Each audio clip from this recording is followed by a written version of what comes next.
Assalamualaikum warahmatullahi wabarakatuh. Hai semuanya, perkenalkan nama saya Halimah. Pada video ini saya akan membahas tentang hutang luar negeri Indonesia dan dampak terhadap perekonomian nasional, serta studi kasus aktual. Hutang luar negeri adalah salah satu instrumen pembiaya yang digunakan negara untuk mendukung pembangunan nasional. Indonesia menggunakan hutang luar negeri untuk menutup kekurangan pembiayaan dalam negeri, serta membiayai sektor-sektor penting seperti infrastruktur, pendidikan dan kesehatan. Data hutang luar negeri di Indonesia. Berdasarkan data terbaru tahun 2025, total hutang luar negeri di Indonesia mencapai sekitar 424,4 miliar US dollar. Rasio hutang terhadap PDB berada di kisaran 30,4%, yang secara internasional masih tergolong aman. Namun, pertumbuhan hutang secara tahunan mencapai 6,8%, sehingga perlu menjadi perhatian serius, khususnya dalam hal kemampuan pembayaran dan efisiensi pemanfaatan dana. Secara teori, hutang luar negeri tidak selalu buruk selama digunakan secara produktif dan dikelola dengan baik. Masalah muncul ketika hutang tidak diiringi dengan pertumbuhan ekonomi yang seimbang. Studi kasus yang saya ambil, hutang infrastruktur proyek jalan tol dan kereta cepat. Salah satu contoh nyata penggunaan hutang luar negeri adalah pembangunan infrastruktur besar seperti jalan tol dan proyek kereta cepat di Jakarta-Bandung. Proyek ini dibiayai sebagian dari pinjaman luar negeri dengan tujuan mempercepat konektivitas dan pertumbuhan ekonomi. Dari sisi positif, proyek ini menciptakan lapangan kerja, meningkatkan mobilitas barang dan manusia, mendorong pertumbuhan wilayah sekitar. Namun dari sisi negatif, proyek ini juga menimbulkan beban pembayaran bunga jangka panjang, risiko pembengkakan biaya. Yang ketiga, tekanan terhadap APBN jika terdapat proyek tidak optimal.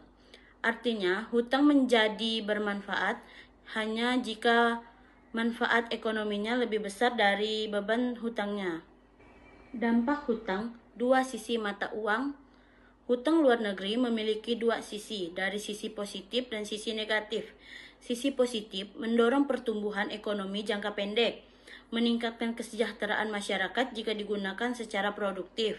Yang sisi negatif, membebani APBN melalui pembayaran bunga, menimbulkan risiko jangka panjang, mengurangi ruang fiskal pemerintah di masa depan.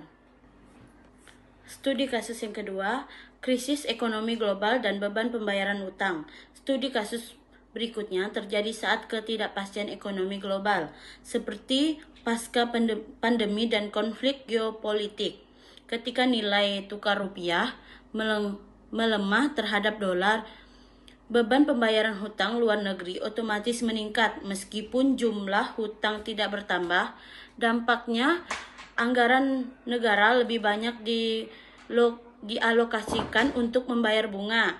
Anggaran sosial dan pembangunan bisa tertekan, inflasi berpotensi meningkat.